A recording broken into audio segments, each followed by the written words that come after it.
दरम्यान ठाकरेंच्या शिवसेनेविरोधात मुंबईत बॅनरबाजी बघायला मिळाली। जे हिंदुत्वाचे नाही झाले ते मराठी माणसाचे काय होणार असा बॅनरवरचा आशय, मुंबईकर जागा हो एका परिवाराच्या नादी लागू नको असाही बॅनरवर उल्लेख आलेला आहे। कालच शिवाजी पार्क परिसरामध्ये बॅनर लागले होते ज्यामध्ये मराठी माणसाला एकत्र येण्याची हाक देण्यात आली होती आणि आता त्याला प्रत्युत्तर देण्यात आलेलं आहे की एका परिवाराच्या नादी लागू नको।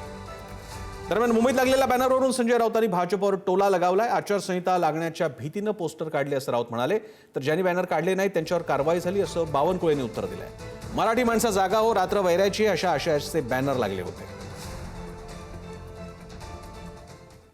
मुंबईमध्ये गेल्या काही दिवसापासून काही पोस्टर्स लागले मुंबई वाचवण्यासाठी, मराठी माणसाला आवाहन करणार। त्यात कोणत्या पक्षाचं नाव नाही।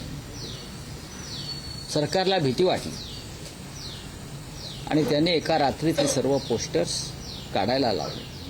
का तर म्हणे आचारसंहितेचा भंग होतो, आचारसंहिता मराठी माणसाला। आणि मग ते सगळं पूर्ण झाल्यावर निवडणूक आयोग 4 वाजता तारखांची घोषणा करतो। हा आचारसंहितेचा भंग नाही, तुम्ही सरकारला पूर्ण मुभा देत आहे।